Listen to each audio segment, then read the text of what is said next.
اعوذ باللہ من الشیطان الرجیم بسم اللہ الرحمن الرحیم۔ ہم نے اس قرآن کو تمہاری زبان میں آسان کر دیا ہے تاکہ یہ لوگ نصیحت حاصل کریں۔ سورة الذاریات۔ شروع اللہ کا نام لے کر جو بڑا مہربان نہایت رحم والا ہے۔ بکھیرنے والی ہواؤں کی قسم جو اڑا کر بکھیر دیتی ہیں، پھر پانی کا بوجھ اٹھاتی ہیں، پھر آہستہ آہستہ چلتی ہیں، پھر اس چیز کو یعنی بارش کو تقسیم کرتی ہیں کہ جو وعدہ تم سے کیا جاتا ہے وہ یقیناً سچا ہے، اور انصاف کا دن ضرور واقع ہوگا۔ اور آسمان کی قسم جس میں کئی رستے ہیں کہ اے اہل مکہ تم ایک اختلاف والی بات میں پڑے ہوئے ہو، اس سے یعنی عقیدہ آخرت سے وہی پھرتا ہے جو اللہ کی طرف سے پھیرا جائے۔ اٹکل دوڑانے والے ہلاک ہوں جو بے خبری میں بھولے ہوئے ہیں، پوچھتے ہیں کہ جزا کا دن کب ہوگا؟ وہ دن ہوگا جب ان کو آگ میں عذاب دیا جائے گا۔ اب اپنی شرارت کا مزہ چکھو، یہ وہی ہے جس کے لیے تم جلدی مچایا کرتے تھے۔ بے شک پرہیزگار بہشتوں اور چشموں میں ہوں گے، اور جو جو نعمتیں ان کا پروردگار انہیں دیتا ہوگا انہیں لے رہے ہوں گے۔ بے شک وہ اس سے پہلے نیکیاں کرتے تھے، رات کے تھوڑے سے حصے میں سوتے تھے اور صبح کے اوقات میں بخشش مانگا کرتے تھے، اور ان کے مال میں مانگنے والوں اور نہ مانگنے والوں دونوں کا حق ہوتا ہے۔ اور یقین کرنے والوں کے لیے زمین میں بہت سی نشانیاں ہیں اور خود تمہاری جانوں میں، تو کیا تم دیکھتے نہیں؟ اور تمہارا رزق اور جس چیز کا تم سے وعدہ کیا جاتا ہے آسمان میں ہے، تو آسمان اور زمین کے مالک کی قسم یہ اسی طرح قابل یقین ہے جس طرح تم بات کرتے ہو۔ اے نبی، کیا تمہارے پاس ابراہیم کے معزز مہمانوں کی خبر پہنچی ہے؟ جب وہ ان کے پاس آئے تو سلام کہا، انہوں نے بھی جواب میں سلام کہا۔ دیکھا تو ایسے لوگ کہ نہ جان نہ پہچان۔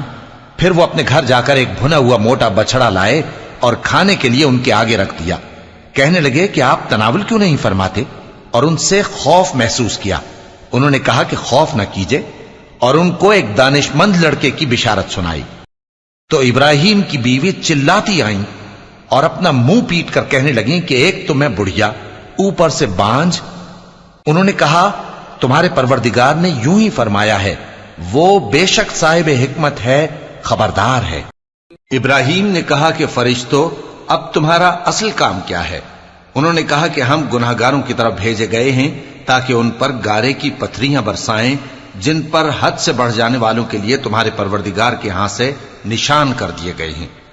پس وہاں جتنے مومن تھے ان کو ہم نے نکال لیا، پھر اس بستی میں ہم نے ایک گھر کے سوا مسلمانوں کا کوئی گھر نہ پایا، اور جو لوگ عذاب علیم سے ڈرتے ہیں ان کے لیے ہم نے وہاں نشانی چھوڑ دی۔ اور موسیٰ کے حال میں بھی نشانی ہے، جب ہم نے ان کو فرعون کی طرف کھلا ہوا معجزہ دے کر بھیجا تو اس نے اپنی قوت کے گھمنڈ پر منہ موڑ لیا اور کہنے لگا یہ تو جادوگر ہے یا دیوانہ۔ تو ہم نے اس کو اور اس کے لشکروں کو پکڑ لیا اور ان کو سمندر میں پھینک دیا، اور وہ کام ہی قابل ملامت کرتا تھا۔ اور عاد کی قوم کے حال میں بھی نشانی ہے، جب ہم نے ان پر نامبارک ہوا چلائی، وہ جس چیز پر چلتی اس کو ریزہ ریزہ کیے بغیر نہ چھوڑتی۔ اور قوم سمود کے حال میں بھی نشانی ہے، جب ان سے کہا گیا کہ ایک وقت تک فائدہ اٹھا لو، پس انہوں نے اپنے پروردگار کے حکم سے سرکشی کی، سو ان کو کڑک نے آ پکڑا اور وہ دیکھ رہے تھے۔ پھر وہ نہ تو کھڑے رہنے کی طاقت رکھتے تھے اور نہ مقابلہ کر سکتے تھے، اور اس سے پہلے ہم نوح کی قوم کو ہلاک کر چکے تھے۔ بے شک وہ نافرمان لوگ تھے۔ اور آسمان کو ہم ہی نے اپنی قدرت سے بنایا، اور ہم کو ہر طرح کی قدرت ہے، اور زمین کو ہم ہی نے بچھایا، تو دیکھو ہم کیا خوب بچھانے والے ہیں۔ اور ہر چیز کے ہم نے دو دو جوڑے بنائے تاکہ تم نصیحت حاصل کرو۔ تو تم لوگ اللہ کی طرف دوڑ چلو، میں اس کی طرف سے تم کو صاف صاف خبردار کرنے والا ہوں۔ اور اللہ کے ساتھ کسی اور کو معبود نہ بناؤ، میں اس کی طرف سے تم کو صاف صاف خبردار کرنے والا ہوں۔ اسی طرح ان سے پہلے لوگوں کے پاس بھی جو پیغمبر آتا تو وہ بھی اس کو جادوگر یا دیوانہ کہتے۔ کیا یہ لوگ ایک دوسرے کو اسی بات کی وصیت کر مرے ہیں؟ نہیں، بلکہ یہ شریر لوگ ہیں۔ تو اے نبی ان سے منہ موڑ لو، تم کو ہماری طرف سے ملامت نہ ہوگی، اور نصیحت کرتے رہو کہ نصیحت مومنوں کو نفع دیتی ہے۔ اور میں نے جنوں اور انسانوں کو اسی لیے پیدا کیا ہے کہ وہ میری عبادت کریں۔ میں ان سے رزق تو نہیں مانگتا اور نہ یہ چاہتا ہوں کہ وہ مجھے کھانا کھلائیں۔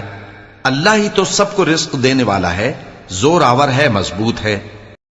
سو کچھ شک نہیں کہ ان ظالموں کے لیے بھی عذاب کی نوبت مقرر ہے، جس طرح ان کے ساتھیوں کی نوبت تھی۔